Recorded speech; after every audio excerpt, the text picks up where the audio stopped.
Muchísimas gracias por acompañarnos en una nueva emisión de nuestro noticiero ambiental Las 5 Verdes, un esfuerzo de toda la plataforma comunicacional de Punto de Corte, también del proyecto periodístico Doble Vía, para darle visibilidad al ambiente. Aquí el ambiente siempre va a ser la noticia principal. Comenzamos con nuestro resumen informativo. Nuestra primera noticia: la actividad humana ha alterado 75% del medio ambiente terrestre y 66% del ambiente marino, mientras 1 millón de especies de animales y vegetales se encuentran en peligro de extinción. Además, la desaparición y el deterioro de la biodiversidad y los ecosistemas impedirán el logro de 80% de las metas de 8 de los Objetivos de Desarrollo Sostenible. Esto lo citamos con base en datos de Naciones Unidas a propósito del Día Internacional de la Diversidad Biológica que se conmemoró este lunes 22 de mayo. Ya se trate del aire que respiramos o de los alimentos que comemos, de la energía que nos impulsa o de las medicinas que nos curan, nuestras vidas dependen por completo de la buena salud de los ecosistemas. Sin embargo, nuestras acciones están devastando todos los rincones del planeta. Esto lo alertó el secretario general de Naciones Unidas, Antonio Guterres, en un mensaje difundido por el diario español ABC. La segunda información se la dedicamos a los fenómenos meteorológicos extremos que han causado pérdidas por unos 4.300 millones de dólares en la economía global en los últimos 50 años, según datos actualizados por la Organización Meteorológica Mundial, la OMM. El organismo con sede en Ginebra reportó que los 11.788 desastres climáticos e hidrológicos acontecidos en el último medio siglo causaron el fallecimiento de al menos 2 millones de personas en todo el mundo. Desgraciadamente, las comunidades más vulnerables se llevan la peor parte de los peligros meteorológicos. Esto lo lamentó en un comunicado de prensa el secretario general de la OMM, Petteri Talas. Según los datos de esta organización, que es la portavoz de Naciones Unidas sobre tiempo, clima y recursos hidrológicos, 90% de estas muertes se produjeron en países en vías de desarrollo. Sin embargo, más del 60% de las pérdidas económicas contabilizadas y en gran parte cubiertas por seguros afectaron a las economías más desarrolladas del planeta, especialmente a Estados Unidos, que perdió 1.700 millones de euros a causa de los desastres climáticos en el último medio siglo, según un reporte de la agencia de noticias EFE. Vamos con la tercera información. El tabaco es una amenaza para nuestro medio ambiente y este es el lema escogido por la Organización Mundial de la Salud para conmemorar el Día Mundial Sin Tabaco 2023, este 31 de mayo. La campaña tiene el objeto principal de sensibilizar a la población sobre el terrible impacto medioambiental que tiene el cultivo, la producción y la distribución de 7,5 millones de toneladas métricas de hojas de tabaco que se siembran cada año y la mala gestión de los residuos tóxicos que este proceso genera. La producción de tabaco tiene un impacto directo sobre la deforestación, el empobrecimiento y la explotación de grupos socioeconómicos ya necesitados, la contaminación del agua, el cambio climático y la gestión de residuos, según el portal EcoAvant. Avanzamos con la cuarta información. En una encuesta llevada a cabo en 38 países por Statista Consumer Insight, solo entre 20% y 45% de los entrevistados consideran la protección del ambiente una de las cuestiones más importantes para su país. Los encuestados de Brasil, 45%, son los que más preocupación expresan en relación con el medio ambiente, mientras que en México y en Argentina los porcentajes descienden a 41% y 32% apenas, respectivamente. Para los brasileños, eso sí, la preocupación por el ambiente ocupa el 8º lugar en la lista de principales retos del país, mientras que el desempleo, la pobreza y la educación figuran como las 3 principales cuestiones a tratar y a resolver. Cerramos nuestro noticiero ambiental con la quinta noticia. El gobierno de Ecuador anunció el canje de deuda por conservación de la naturaleza más grande y significativo en la historia, lo que representa un ahorro de 1.100 millones de dólares en deuda para este país. Como resultado, también se destinarán 450 millones de dólares para la protección de las Islas Galápagos. Estos recursos serán utilizados para promover la resiliencia climática, apoyar la pesca sostenible y fortalecer las áreas protegidas del archipiélago. Este hito histórico permitirá a Ecuador proteger sus valiosos activos naturales, reducir la deuda pública, mejorar la estabilidad fiscal y satisfacer otras necesidades básicas como atención médica y educación. Los esfuerzos se centrarán en fortalecer la gestión de las reservas marinas de Galápagos y también garantizar la integridad de los ecosistemas marinos clave, incluyendo especies en peligro crítico, según se informó oficialmente. Así concluimos nuestro noticiero ambiental Las 5 Verdes. Quédense con nosotros. Al regreso estaremos conversando sobre la situación del sistema de parques nacionales en nuestro país con el ecólogo e investigador de la Universidad Central de Venezuela, Jorge Naveda. Ya regresamos. Soy Joven, ¿y qué? Un programa que visibiliza la realidad de la población joven en Venezuela. Conéctate todos los martes a partir de las 10 de la mañana a través de la plataforma comunicacional Punto de Corte y sus redes sociales. Seguimos con más de nuestro noticiero ambiental Las 5 Verdes. Le damos la bienvenida al ecólogo investigador de la Universidad Central de Venezuela, Jorge Naveda, con quien vamos a hablar sobre la situación del sistema de parques nacionales. Bienvenido, Jorge. Gracias. ¿Hay un sistema de parques, de áreas Bueno, protegidas? sí, un sistema se caracteriza porque existe una unidad administrativa, ¿verdad? Un conjunto de áreas que están dispersas en el territorio nacional y esa unidad administrativa está dispersa también por el territorio para tener personal en todos lados. En ese momento se supone que tenemos un sistema de áreas protegidas. En este caso tenemos dos, en el caso venezolano tenemos el sistema de áreas de parques nacionales y monumentos que maneja el Instituto Nacional de Parques y tenemos el sistema de áreas naturales protegidas, ANAPRO, que es el que maneja el Ministerio del Ambiente. Ahí están las reservas de fauna, los refugios, etcétera, etcétera. Si quiere lo dividimos en dos partes. ¿Cómo está el primero? ¿Cómo están los parques nacionales y monumentos naturales? Bueno, ¿cómo están los parques? Los parques están muy mal, o sea, vamos a estar claros. O sea, no es solamente el simple hecho del proceso de degradación que ha tenido la institución en los últimos años, ¿verdad? Parques en el Ministerio. Parques especialmente, ¿no? Sino que además ha perdido su capacidad autonómica. Han habido varias estrategias para hacer eso, visto que el Instituto Nacional de Parques siempre se caracterizó por tomar decisiones propias a diferencia del Ministerio, incluso decisiones en contra del Ministerio. Okay. Tenía esa autonomía. Sí, no la ley lo dice, la ley claramente, que no me acuerdo si es en el artículo 5 o 6, habla de la autonomía administrativa y de gestión del instituto. Con la llegada de los planes de ordenamiento y reglamentos de uso en el año 92, se abre una puerta autonómica muy particular porque el reglamento establece que mientras los parques tengan plan de ordenamiento y reglamento de uso, la autonomía será mayor. ¿Ok? E incluso hay decisiones de por sí de los parques que incluso el nivel central debe registrar como respetables. ¿Eso se está respetando en este momento? No, en estos momentos todas las decisiones las toma el Ministerio del Ambiente. Centralmente. Sí, entonces, y eso viene porque, bueno, nosotros llegamos a ser tan autónomos en la época en que yo trabajaba ahí, que, bueno, nosotros llegamos a abrirle expedientes administrativos y penales a directores de la DEA, a viceministros del ambiente, etcétera, ¿no? O sea, eso hoy sería impensable, supongo. No, incluso en una ocasión le abrimos un expediente a nuestro propio director de parques, porque emitió una autorización que no tenía que emitir y entonces se le abrió un procedimiento interno, de los cuales la oficina de procedimientos está en capacidad de hacer sobre cualquier funcionario interno.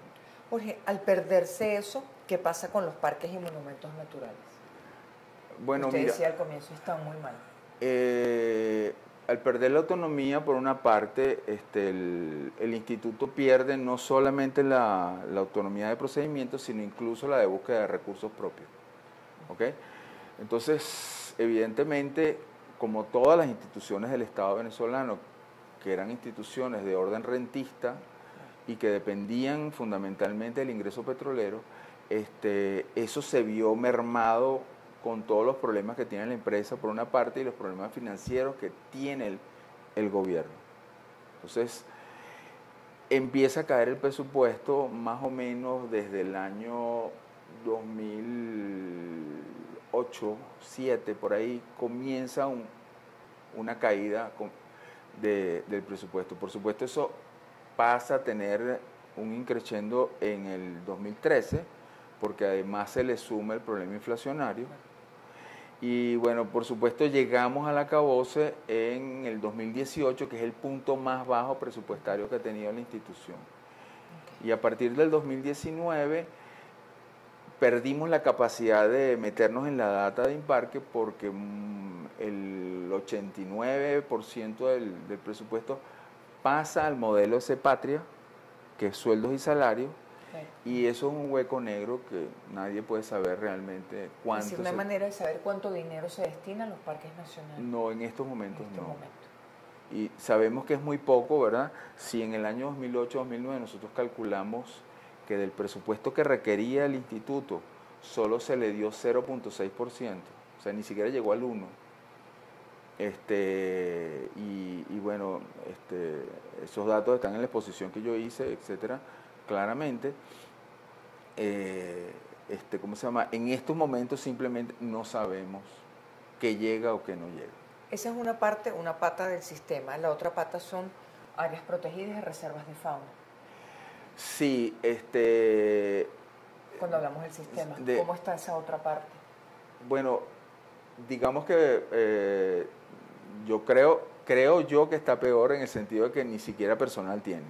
O sea, nosotros tenemos mucho déficit personal en muchas áreas, pero verdaderamente el personal con que cuenta las reservas de fauna y los refugios es aún menos. Lo que en alguna vez se llamó el cuerpo de ¿cómo se llama? De guardafaunas, eso desapareció. Y entonces, por supuesto, bueno, no sé cómo estarán haciendo realmente, porque yo después que me jubilé en el 2015, yo me separé un poco de todo lo que tenía que ver. Exacto. Claro. Pero de resto, me imagino que deben estar muchísimo peor que, por ejemplo, yo sé que Morrocoy, por ejemplo, tenía como 30, 40 guardaparques, y el refugio de fauna Cuare, que está al norte, solo tenía 2. Entonces eso es una diferencia muy grande, ¿ves? Más aún, hay islas del refugio que quienes la custodiaban eran los guardaparques de Imparque. ¿Okay? Claro, son áreas entonces que quedaron abandonadas a la deriva. Claro, entonces el déficit presupuestario impactó no solamente en los sueldos, sino que además, bueno, ya los equipos casi no funcionan, puestos de guardaparques se han perdido, etcétera, ¿no? O sea, realmente la situación desde el punto de vista económico es muy grave. ¿Ese es el principal problema, el factor económico, en su opinión? Digamos que esos son como 3 patas básicas. Por una parte está el factor económico, por otra parte está el desarrollo filosófico de la institución, que se perdió totalmente, y se perdió con la pérdida de autonomía y un montón de cosas, programas de entrenamiento específico para personal, etcétera, ¿no? El programa de capacitación actual, evidentemente, es un programa básico, genérico, pero que no atiende cosas críticas sobre el cómo debe estar formado el personal. Jorge, usted pone mucho énfasis en la preparación del personal. ¿Sería un factor clave a la hora de pensar en la reconstrucción de ese sistema? Pues claro. ¿Es el más importante? El funcionario que entra al servicio de parques debe entrar bajo el criterio de tener una vida profesional en la institución. Claro. ¿Okay? Cuando nosotros visitamos otros servicios de parques en el mundo, nosotros vamos a darnos cuenta que el guardaparque que nos recibe en un parque tiene 18, 20, 30 años de servicio. En estos momentos encontrar personal con esa edad en la institución es prácticamente imposible. Casi todos tienen entre 5 y 6 porque entran y salen, entran y salen, entran y salen. Y una institución de este tipo no funciona de esa manera. Necesitamos, es decir, ¿hay un problema de vacíos legales o estamos bien en cuanto a leyes, en cuanto a extensión territorial protegida? Bueno, en primer lugar, creo que las leyes habría que modernizarlas. Bueno, sobre esto hay varios criterios. Claro. Si tú le preguntas, por ejemplo, el profesor Edgar Llerena dice que sí, que el armamento legal está bastante completo. Yo creo que falta modernización. ¿Qué habría que ajustar en su opinión? Habría que darle otro vuelco a los planes de ordenación y manejo. O sea, deberían ser más tipo planes de negociación financiera. ¿Cómo sería? Bueno, eso está en varios documentos porque nosotros estamos trabajando en eso hasta el 2015. La idea es proponer un plan de gestión integral que contenga el plan de ordenamiento, el reglamento de uso y un plan de negociación financiera que tiene varios componentes, ¿ok? Y un plan de seguimiento del plan, ¿ok? Ese plan de negociación... ¿Qué implicaría ese plan de negociación? Eso implicaría que primero que tienes un presupuesto preciso de lo que necesita tu área anualmente por 5 años. ¿Okay? En segundo lugar, debe tener un, ¿cómo se llama? Un sistema de proyectos a desarrollar en esos años, ¿verdad? Con vistas de negociación, es decir, que uno puede agarrar cada proyecto y negociarlo para el financiamiento. Buscar recursos. Y buscar recursos por proyecto. Entonces, el proyecto debe, ¿cómo se llama? El plan de financiamiento debe estar armado en forma de proyecto y por otra parte debe tener la capacidad, al menos cada parque, de negociar autónomamente sus proyectos. ¿Ok? Eso le daría otro vuelco al asunto. Necesitaría obviamente recuperar la autonomía para poder hacer eso. Exacto. Para poder tener esa gestión financiera y sus propios proyectos. Exacto. ¿No es una visión muy mercantilista del ambiente? Bueno, mira, ¿O más realista? Yo creo que es un problema básicamente de políticas. O sea, las políticas públicas tienen un costo operativo. ¿Ok? Y si queremos desarrollar políticas ambientales, esas políticas ambientales tienen sus costos operativos. El problema es quién los paga. Claro. ¿Ok? Y cómo se reparte. Yo soy los que creo que, por ejemplo, el Estado, si va a poner una parte de ese financiamiento, yo calculo que entre el 30 al 40% estaría bien y las áreas deberían estar en capacidad de generar el 60% restante.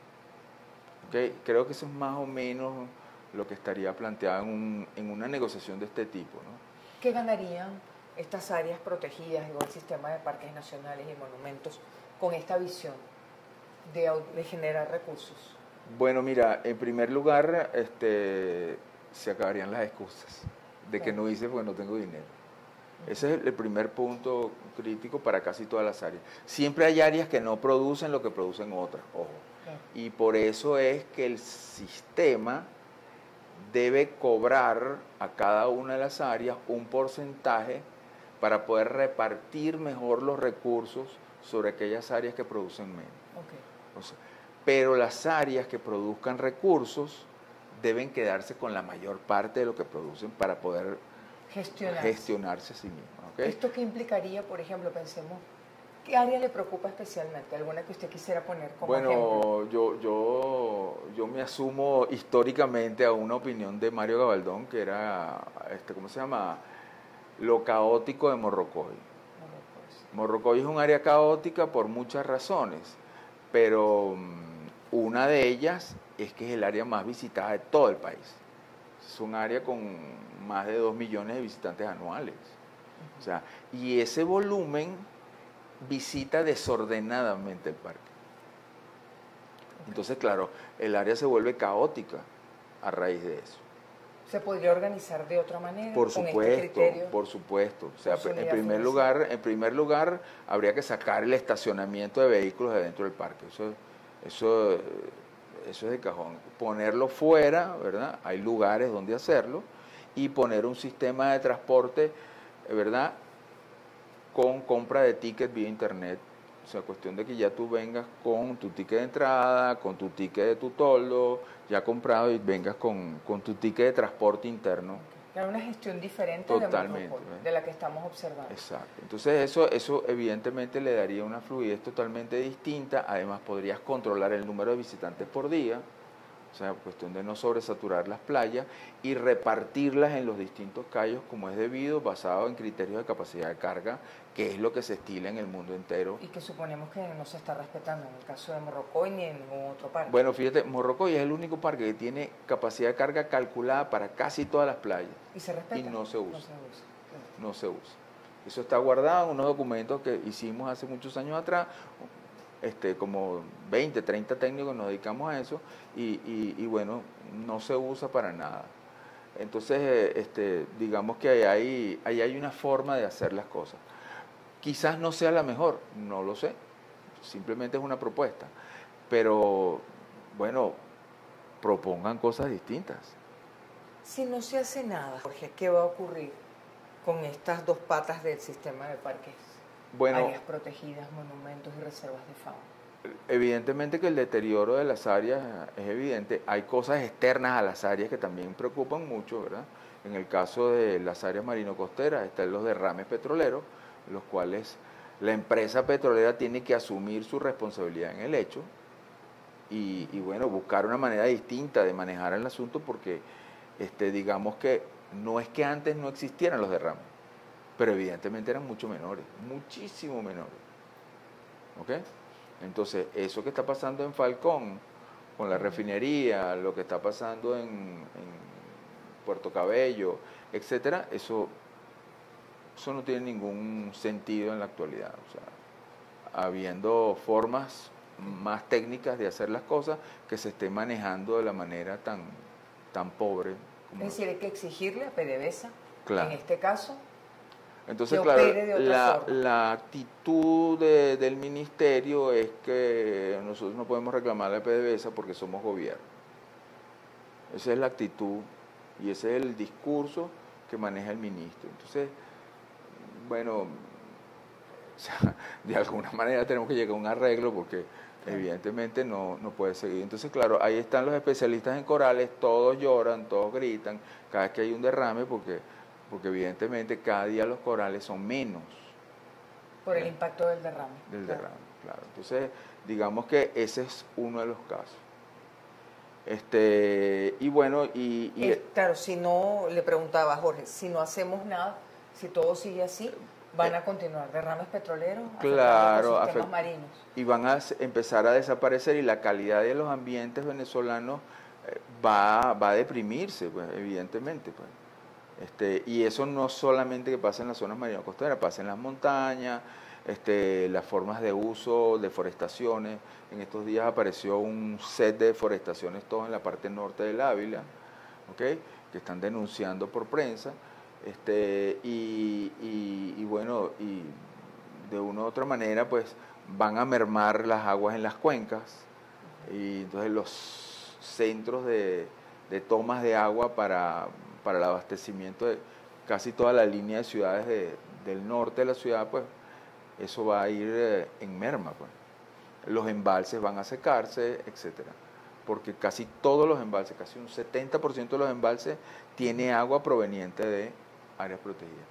Y eso, por supuesto, país, ¿no? del país, sí. Y eso además tiene una consecuencia en el campo del insumo eléctrico, del flujo eléctrico, porque evidentemente la energía eléctrica, en el caso venezolano, en un alto porcentaje, es hidroeléctrica. Claro. Y entonces, si se deterioran las cuencas y los embalses dejan de funcionar, evidentemente no va a haber tampoco electricidad vía... Es decir, que si no protegemos estos sistemas de parques nacionales, áreas protegidas, monumentos naturales, reservas de fauna, nos vamos a quedar sin agua y sin luz. Más. Exacto. Claro, pareciera que el sector que gobierna no le preocupara este tema. ¿Qué puede ser la sociedad, Jorge? Ya casi finalizando la conversación. ¿Qué puede hacer la sociedad? Bueno, mira... ¿O usted cree que se puede insistir para que cambien las políticas públicas? Yo no sé, o sea, realmente la actitud del gobierno yo creo que es como muy dura al respecto, ¿no? Y creo que evidentemente la sociedad civil debería tener una participación, así como están el set de protestas que hay por la cortadera de árboles en todas las alcaldías por toda Venezuela, algo similar debería haber con los parques. El problema es que los parques son extremadamente grandes, no todos los conocen. Por ejemplo, las estadísticas que nosotros manejábamos para el Ávila, menos del 10% de los ciudadanos de Caracas visitan el parque. Claro. ¿Okay? No les duele.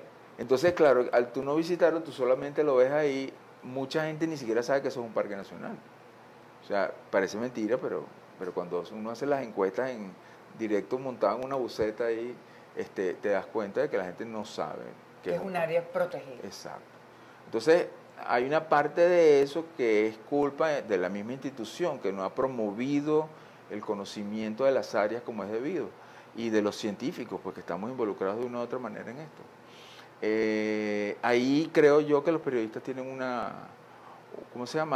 carga fuerte, porque es el conjunto, ¿cómo te podría decir? Son los traductores del lenguaje de un tipo a un lenguaje más llano que llegue realmente con más efectividad.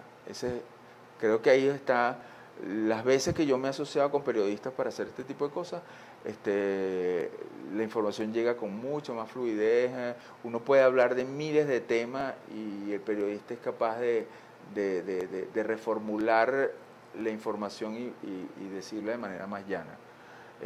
Cuestión de que se entienda lo que se quiere hacer.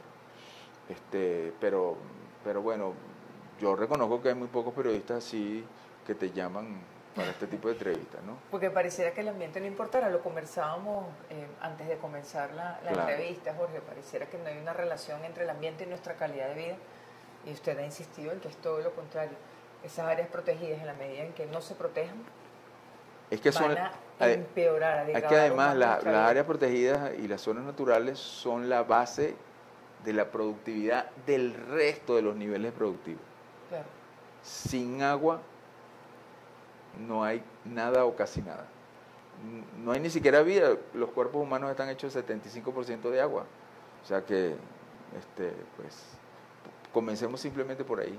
Sin energía eléctrica no hay producción. No hay producción, no hay luz, no hay ciertas comodidades del hogar.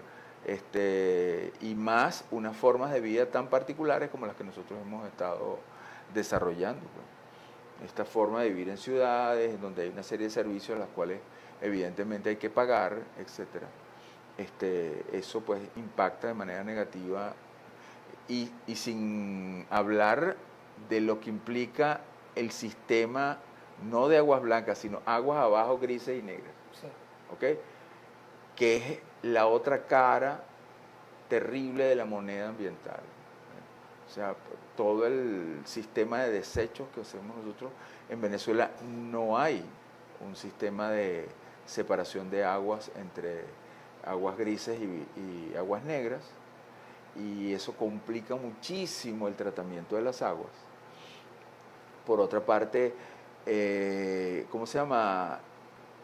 todo lo tiramos a los ríos o a lo que queda de las quebradas, en vez de ir por tuberías paralelas que van primero a plantas de tratamiento y después al río. Entonces, nosotros no vemos eso como una cloaca. Exacto. Entonces, basta ver, incluso en las mejores urbanizaciones de Caracas, yo te puedo llevar ahí en los Palos Grandes, donde pasa la quebrada Cebucán, para que tú veas los grandes edificios con los tubos plásticos abajo así, mirándose las quebradas y botando todo lo que va bajando eso. Porque esa ha sido la costumbre durante cientos de años. Entonces, pues seguimos en esto. Pues. Entonces, es como complicado, ¿no? Bueno, pero hay que buscarle opciones, Jorge. Muchísimas gracias. Y opciones verdes. Opciones verdes, bueno. Sí las hay. Claro. Okay, sí con las hay. Políticas públicas. Claro que sí. Muchas gracias, Jorge. Gracias por Gracias acompañarnos. a ti. Okay. Gracias por estar con nosotros. Okay. Despedimos esta conversación con el ecólogo investigador de la Universidad Central de Venezuela, Jorge Naveda, y ponemos punto final a nuestro programa Las 5 Verdes, esta emisión por el día de hoy. Gracias a todo el equipo de la plataforma comunicacional de Punto de Corte, gracias a todas y todos ustedes. Nos vemos en una próxima oportunidad en Las 5 Verdes, el noticiero en el cual el ambiente es la noticia principal.